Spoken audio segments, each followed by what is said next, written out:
and welcome back. So today I am attempting to build the ultimate sampler Eurorack skiff based around the 1010 Music's Bitbox. I'm a huge fan of Bitbox, and the more I play with it, the more I appreciate the fine balance that they struck between making it a powerful sampler that has computer-like UI elements, but not so much where it doesn't seem like a Eurorack. In fact, it's got all the right amount of CV inputs, trigger points, and other kinds of things where it really is, it really belongs in the Eurorack ecosystem, which I think is hard to do, but I think they did it right. So that inspired me to want to build a skiff and build some supporting modules around it, and really got me excited about the creative possibilities that this skiff can offer me. And so here we go.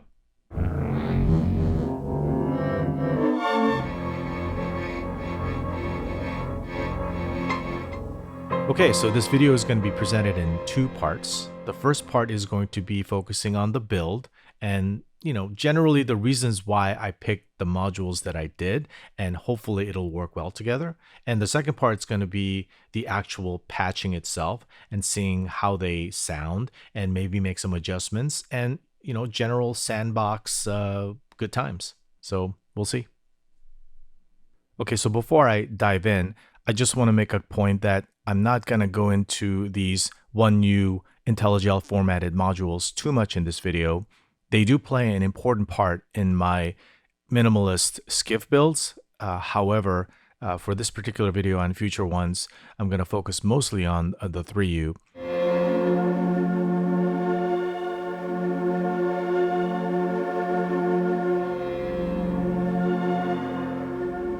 Okay, so I gotta say, I have so much fun building these minimalist skiffs. I almost feel like I have just as much fun kind of planning things out and building these things as much as, playing around with it and learning the modules. So anyway, let's get to it. The first module that I've selected for this particular theme, the sampler skiff, is Mutable Instrument Interface. And that sort of makes sense, right? The first kind of rack that allows either instruments or mic'd sources outside of the Eurorack world and ability to just kind of quickly sample things in and get that sound into the skiff. So I want to say I played around with it a few times. The preamp, I feel like it's slightly noisy. It's not like super high quality pre that, as far as I can tell, like when I compare to like my Neve pre's. However, if you get the signal hot enough, it sounds great, especially like the line level synth kind of stuff. If you give it a proper direct box into the input, you get a nice signal, and it sounds great. When I tried to do some of the acoustic stuff, it was slightly noisy, and I want to say it felt a little brittle. But again, you're not going to expect some crazy, like ultra high quality mic pre's out of these, but nevertheless, it also comes with like really interesting features on there. Envelope response curves and other kinds of interesting things that make it unique for the Eurorack format. So, which I have not really played with, and I'm looking forward to kind of integrating that. So those possibilities always makes Eurorack modules interesting and fun, Oh, and one other quick side note here. Normally, I used to have this interface, this instrument interface, mounted onto my side cart skiff. And at some point, I'll also talk about this. I have this little miniature IntelliGel version where I keep like a lot of my VCAs, my effects, and some of the things that I kind of sort of need for every one of these minimalist skiffs. But I found that it became a little too redundant, even like the MIDI IO. So I decided to build this tiny little guy. And this thing always sits on the side of my builds as sort of a support skiff to kind of give it a little extra functionality without having too much like redundant modules. And so, but I felt for this particular build, it was important that that's right there. So, okay, so next up is Mutable Instruments Warps. Now, I've been so eager to try to figure out how I can integrate this particular module. And I feel like this would be an interesting modulation source for the sampler themed skiff. So I'm looking forward to interacting with it in a sense, you know, basically giving opportunities once you have the sample to get some unexpected results. And I think if I can pipe some of these samples through the warp module, there's going to be some really interesting and fun opportunities to modulate whatever source I put into it in a really weird way. I mean, also that giant knob, you know. Okay, next up is beads. I'm a huge sucker for granular synths. I have probably too many. And beads is one of those things where I kind of had to have it. The reason why it's in this build is because I wanted to have another sample source that wasn't just the sampler. And it would be a really interesting way to either have samples piped into beads and then resample it into the Bitbox, or maybe I'll take the Bitbox and pipe it into beads and have some really interesting interaction between the two, right? Like the pure sampler, although I believe Bitbox has like a granular synth mode, but it's really buried in there, and it's nothing like beads, like a dedicated granular synth. Now, beads is a more I want to say an affordable granular synthesizer, so it doesn't have like huge buffer times, although this is much improved than Clouds. Like has like I think like a 2-second buffer at 4416. Okay, the main attraction, Bitbox 1010 Music. I love this thing. Like, this sampler is so cool. I think it really gets the spirit of what a Eurorack is, and also leverages all the great things that is a sampler. I think it's difficult to get this right because, when you start to integrate digital technology into Eurorack and you have a screen, you're like, wait a minute now, that does not look like a Eurorack. I'm trying to get away from the computer, right? And that's fair. You can say that this is very non-purist. For me, because I was interested in sample-based Euroracks anyway, because that's kind of like how I got into it. Remember, I'm a huge granular synth nerd, and I looked at a lot of different samplers. I wanted a good balance between leveraging essentially a little computer. I've seen some other samplers where it was just like so purist that it felt like a standalone drum machine or a sampler.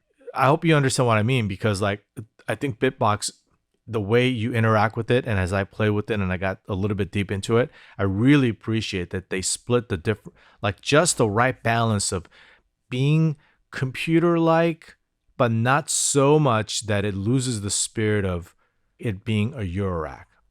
It's the main star, like the main attraction for this build. That's why it's dead center. It takes up the most HP out of any other box, and it's the centerpiece. And just like my Groovebox build, this is a build that's centered around the Bitbox. Okay, our old friend Maths.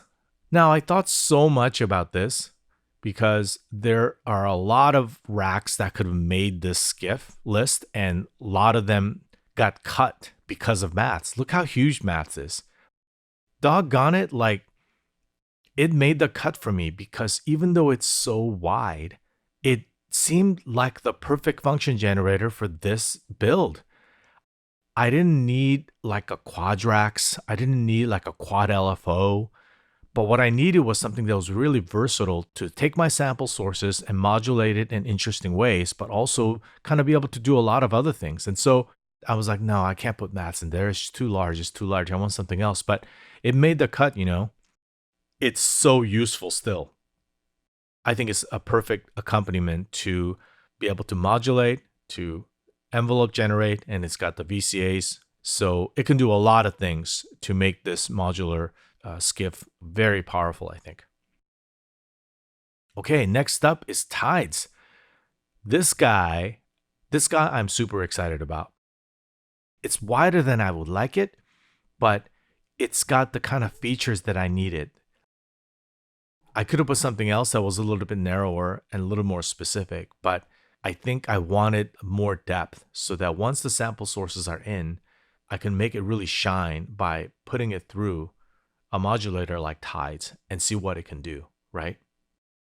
Very excited about the addition of Tides and how we can sort of magnify the setup. And it's crazy too, now that I'm like seeing all of these modules getting put in, it has this exponential potential power that you're seeing, in my mind. Rounding off these last few spots, I picked ripples. They're just limitations, right? The whole point of this exercise of me building a skiff is that I have to make some compromises. Like, I can't put everything in here. Would I have wanted a larger HP filter? Well, of course, Then at that point, the skiff becomes like a wall mounted system again. So it's a great creative exercise because you can have certain things, but you can't have everything. And it forces you to make these decisions and see if it works. And if it doesn't work, you can always change your mind, right? Just, okay, maybe I need less modulation and more filters. But this particular case, this first build, I decided that I don't need too much filtering, but just enough where I can do something interesting. So for this last slot, I wanted a little something extra, something kind of weird and cool, and came across this 4 HP LFO generator from DivKit/Instruo called Oct. I think that's how you pronounce it. And it's just a funny little, like, cool LFO. And essentially, it's like the concept seems really simple, which is you put a CV, and then as you turn the knob, it starts to output 8 different LFO signals at different multiples of the initial signal. I think that's how it works. This little guy, I think it's going to be just absolutely fun to patch in and start to goof around with it.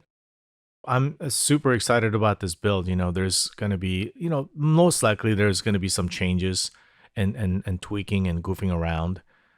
Creative decision making, and I think having limitations and having like a certain set of modules you can only pick focuses your decision making, and then it funnels your creativity. Once it's completed, you're like, that's your palette, and now go make something cool.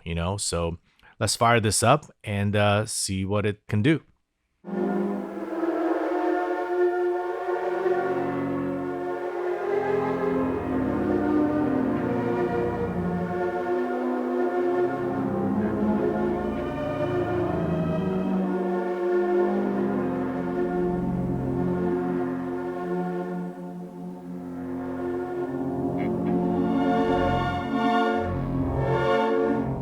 Okay, so I hope to see you next time for part 2, where we get to play with this box and see if it's a train wreck or an epiphany.